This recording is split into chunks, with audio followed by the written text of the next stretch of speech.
Did the Supreme Court? Overruled Texas' right to stop some of the immigration procedures they put in?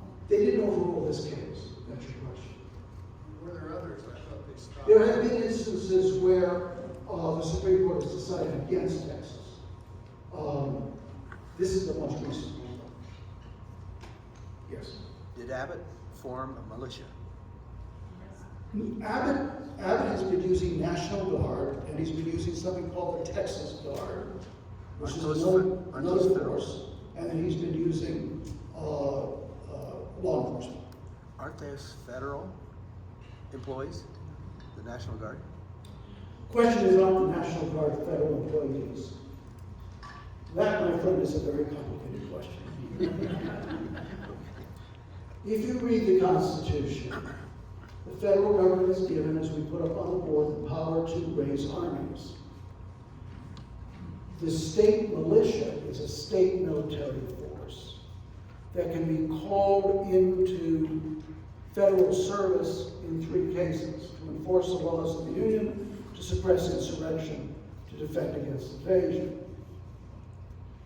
During the 20th century, the federal government started nationalizing the militia, hence the name National Guard. And there is now a tug of war going on over how far the federal government can exercise control of the militia or the National Guard. Usually the control of the National Guard is in the governor of the state, right? Unless called into federal service. But a succession of presidents have done things like take National Guard troops and send them to Iraq. That is a subject of great controversy. So constitutionally, the National Guard is supposed to be a state military force alone, except in the 3 instances I mentioned. As a matter of fact, the federal government has been, to a certain extent, absorbing the National Guard. And by the way, the federal government has always had the power under the Constitution to prescribe the mode of training and the uniforms, that sort of thing, of the National Guard. Yes? What about how our government has been flying in immigrants to states and immigrants to states? What about it? Yeah, and how does that play into all of this? What's the question? You know, how you respond to that depends on what kind of... Oh, the question was what about... It's not exactly a question. It's a react to the fact that the federal government has been flying immigrants into states, right? They let them in on a temporary basis. They may or may not show up eventually for their hearing, and then they're flown to wherever they want to go. And how they respond to that depends on what kind of governor you have, right? If you have a governor like Ron DeSantis, then those people might wind up in Martha's Vineyard.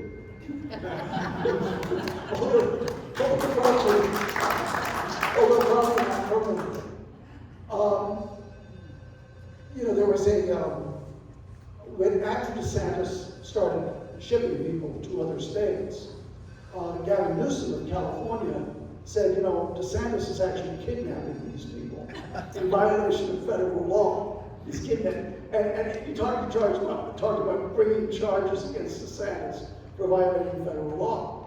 Well, as a matter of fact, DeSantis says that he asked the permission of these people. Do you want to go to Martha's Vineyard? Sure, let's go. However, based upon our findings, even if they hadn't given an opinion, under his defensive war power, he could move them somewhere else, you know, so long as he didn't put them in danger. I don't think they're in too much danger. Well, maybe they would be in danger, by the way. I don't know. But it's an interesting question. I mean, some governors have taken the position, the more the merrier, we'll take them all. And some governors have been pushed back. Yes, sir.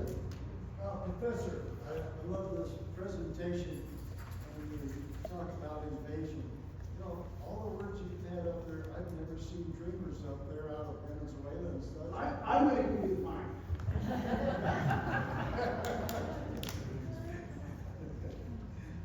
Thanks, Rod.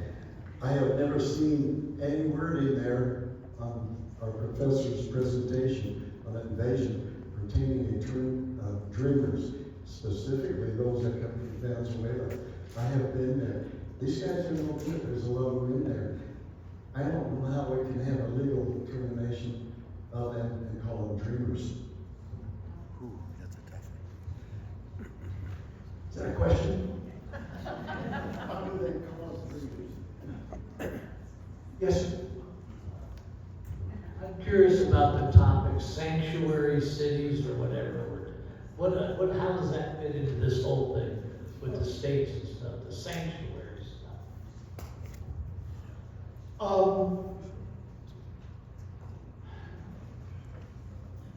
Remember I put 2 cases on the board in which I said the U.S. Supreme Court had held that Congress could not commandeer or force state officials to do something directly. If a sanctuary city takes the position that we're simply not going to help out the immigration authorities, it's within its constitutional power to do that. If, on the other hand, they engage in actual concealment or resistance of federal law, of preventing federal authorities from carrying out their duties, well, that's not okay, constitutionally or legally. I'm not familiar enough with the different sanctuary cities to know how far there's something being non-cooperative, which is okay, as opposed to sabotaging federal law enforcement, which is not okay. But that's the division. Yes, sir. So one of the contestations that I've had from people when discussing immigration is the idea that Article 1, Section 8 discusses naturalization. I mean, federal government's power over naturalization and the sovereignty that you just discussed with the states over immigration. And there's never been any specific amendment, merely laws written into place that give the federal government their currently used power over immigration versus naturalization. Can you speak to the difference there and why that is constitutionally important? Yeah, there is a school of thought, it's a very small school of thought. The federal government has no power over immigration at all because immigration is not mentioned in the powers of Congress, which are about half of which are set forth in Article 1, Section 8. That's a very kind of marginal view. Far more popular view is that the federal government has power over immigration, and it's in the Constitution somewhere. It's got to be in there somewhere. It might be because the federal government has inherent sovereign powers. It might be because the federal government has power to make a uniform law of naturalization, about whatever it's in there somewhere. I strongly oppose the "it's in there somewhere" argument. The people who drafted the Constitution knew what they were doing. Extremely careful draftsmen. And when they said naturalization, they weren't saying immigration. They are different concepts entirely, only distantly related. As for the federal government having unenumerated inherent sovereign authority, not found in the words of the Constitution, from time to time the U.S. Supreme Court has adopted that position. But it is total, I'll use the German word, Quatsch. It's total baloney. Because if you look at the history of the history of the progression of the American colonies, the states, the Constitution, the whole idea that there is unenumerated power in the federal government doesn't work. So the question is, if there is an immigration power, where is it? It's not in the naturalization clause. It's not in inherent sovereign power. And by the way, even Justice Scalia made this mistake. It's not there. Where is it? And the answer is rather clear. As I said, it's in the define and punish clause. Because movement across international borders is part of the law of nations, was understood at the time of the founding to be part of the law of nations. So as the state abandoned sovereignty in that respect to the federal government, they gave up that right over immigration. The states granted to the federal government the power to pass laws over immigration that were supreme. The states did not give up the power to pass subordinate laws. And that's not a hypothetical. For many years, throughout the 19th century, there were no immigration laws. It was basically anybody who could come. And so if there was any regulation, it was by the states. And by the way, I was saying sometimes the states used that for very evil and nefarious purposes. They would pass an immigration law which would say no African Americans can come into our state. So it was a horrible use of the law, but it was still the exercise of constitutional power. Today, of course, we would recognize that would violate the 14th Amendment. Yes. So in Colorado, I believe, the state declared Colorado a sanctuary state.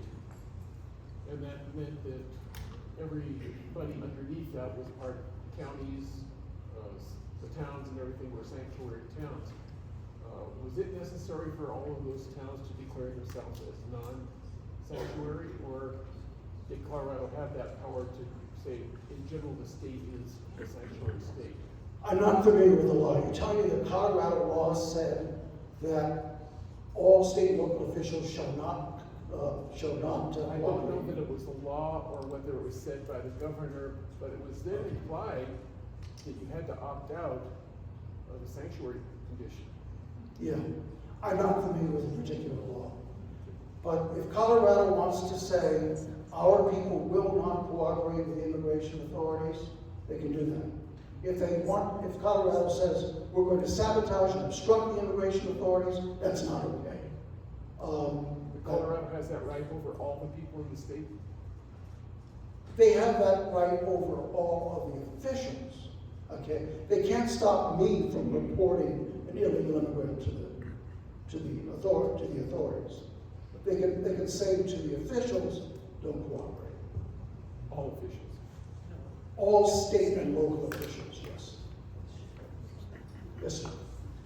Is it true that sheriffs have any kind of special power to enforce the Constitution? Does that mean that what? The sheriffs, I hear that. I don't know, is there any truth to that?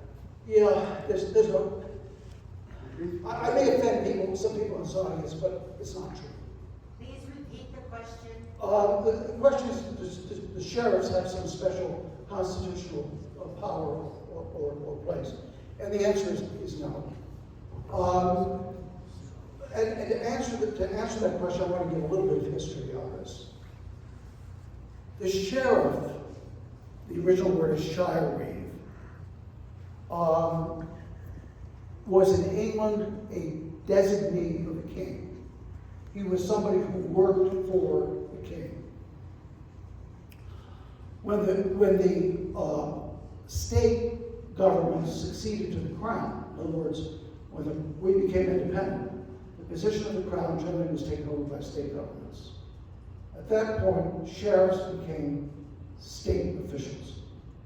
Now, an individual state can give great powers to the sheriff, right? And great prerogatives to the sheriff.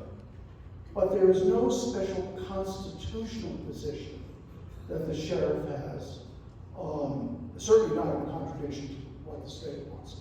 Ultimately, the sheriff, in fact, ultimately all local officials are creatures of the state, constitutionally. Yes, sir. There were only 13 states that had the sovereign clause.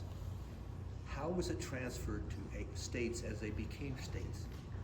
There were only 13 states that were sovereign. How did it transfer to other states as they became states? Actually, there were more than 13 that were sovereign. First off, there's Vermont, that's 14, right? Then there's Texas. Texas was an independent country for 9 years. Then there's California. California was an independent country for a few weeks, but it still was an independent country. Then there's Hawaii. Hawaii was an independent, was a collection of independencies for centuries. And it was a unifying kingdom from 1795 until, I believe, 1895. And then for 3 years, it was an independent republic. So we've got quite a few states that were actually independent. The others come in, the Supreme Court has said, on an equal footing. In other words, the states basically all have similar rights. And so the same analysis that would apply to Texas or Hawaii or Vermont would apply to other states as well. The federal government has only those powers that the Constitution gives it. Everything else is reserved for the states and the people. And that's true for all states. Yes, ma'am? Why are people who come in and invade the United States, why are they called immigrants? How are they? I'm leaving the mic. Why are the people that come into the United States illegally called immigrants? I don't. Why they're called immigrants? Yeah, they're coming from what, 170 countries, at least 170 countries, some of them are flying in, to get closer. But why are they, it's me, they're invaders. Doesn't mean they're bad people, but they're invaders.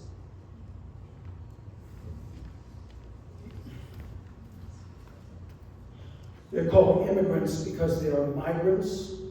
They're migrating to this country, and they're coming in migration, immigration. That's the origin of the word. They can be invaders too, right? I mean, we saw that with the example of the Wyoming Valley in Pennsylvania. These people were coming from Connecticut peaceably. All they wanted was good farmland. Unfortunately, they wanted it in Pennsylvania. They wanted it in Pennsylvania in defiance of the Pennsylvania authorities. They were immigrants, but they were also invaders. You can be both. Why don't we do 3 more? Yes, sir. Yes, we have a presidential candidate who, when he was president, did term this massive, these massive waves of immigrants as an invasion for legal reasons. Now he's discussing mass deportation of 11+ million people who have come here extra legally or quasi-legally. How do you see that playing out? I don't see any more than a few thousand possibly being deported, because in reality they are here under the auspices of a parole status or whatever that the Biden administration has granted. I'm not a prophet. I mean, I can tell you how it's going to play out. We have had mass deportations before. That would not be unprecedented. During the Eisenhower administration in particular, there were a lot of people from Mexico who were living in this country illegally, and they were deported. I think about 1 million of them were deported by the Eisenhower administration. So it's not inconceivable that you could have that kind of mass deportation. Is it going to be easy? No. But I have no way of knowing how it's going to play out. Yes, ma'am. This is regarding to the naturalization, and I don't know if you're prepared, but the anchor baby situation, I understand that's never really been litigated or even, can you comment on that and help me understand what the situation is? The anchor baby question. If someone is in this country and is an alien, a foreigner, and has a child, then is that child an American citizen? The answer to that question is complicated, and you're right. The U.S. Supreme Court has never resolved it.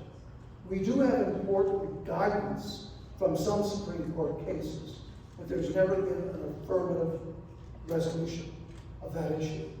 The federal government seems to take the position that if the child is born in the boundary, born within the boundaries of the United States, or on a United States vessel, that person is a United States citizen, even if the parents are on the vessel or in the country illegally. This is another question that we examined as part of our paper. Wasn't obviously part of the topic, but I will give you the answer as best I can.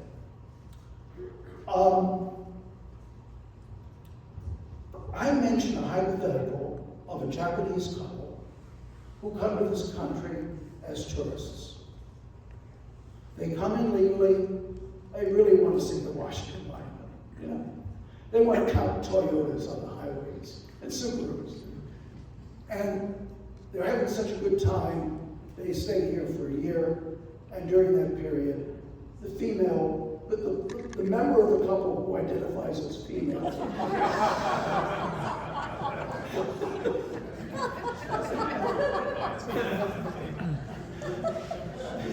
has a baby, okay?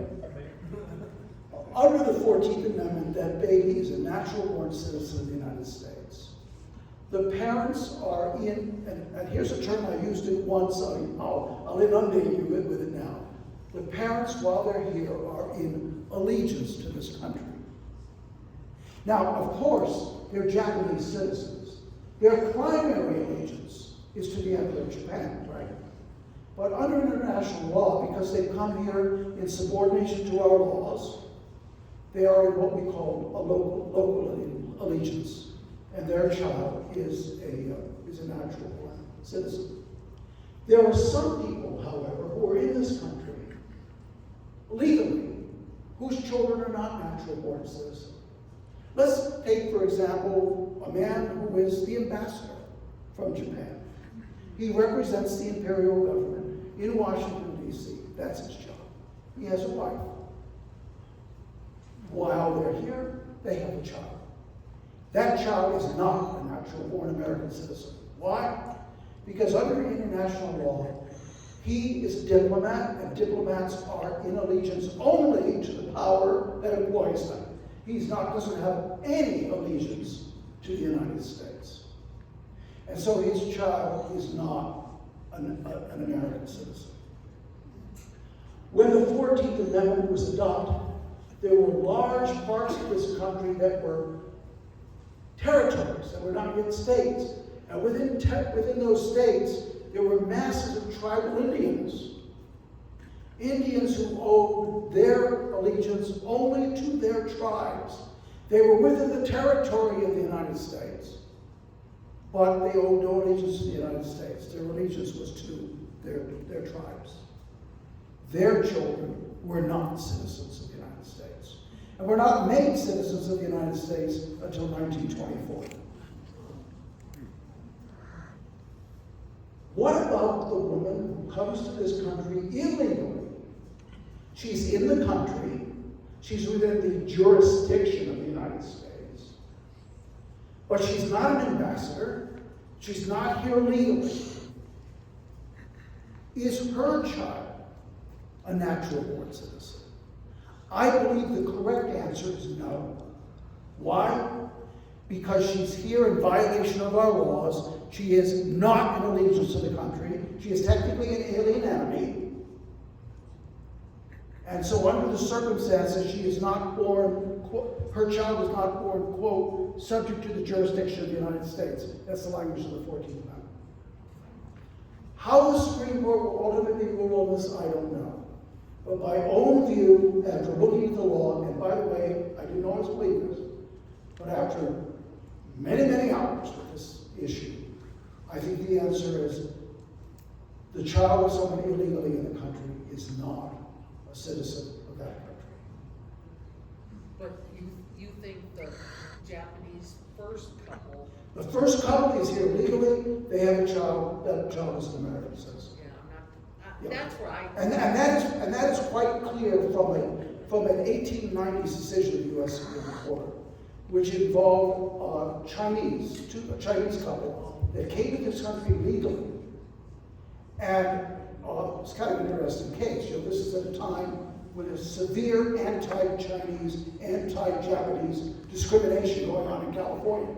This couple comes here to make their fortune. They're not American citizens, but they're legal. They have a child. The child becomes a young man. The young man goes back to China to visit, okay?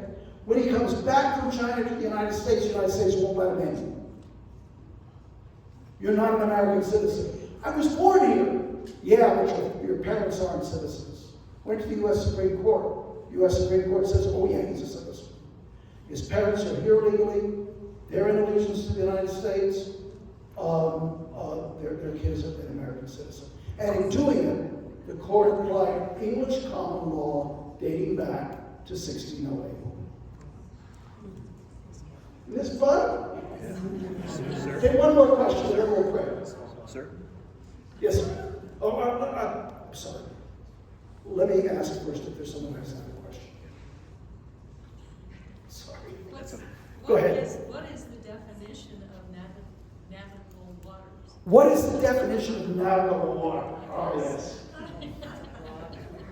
What a ship. Basically, a navigable water is well, it depends on whether it's a lake or a stream, okay?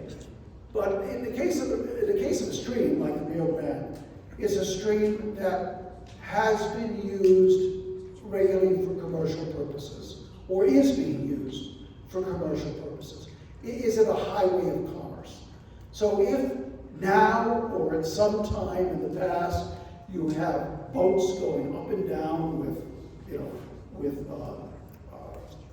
goods for sale on them, then that stream is navigable. The stream is also navigable under one doctrine if it can be seriously made navigable. So in the United States versus Abbott case, the federal government argued that Rio Grande is navigable. It may be true that there were boats going up and down this portion of the Rio Grande, but it could be made navigable easily, and therefore it's classified as navigable. The court said no, it's not, because it couldn't be made navigable easily. Okay? If I haven't thoroughly confused you, you're a candidate for law school. Thank you all very much.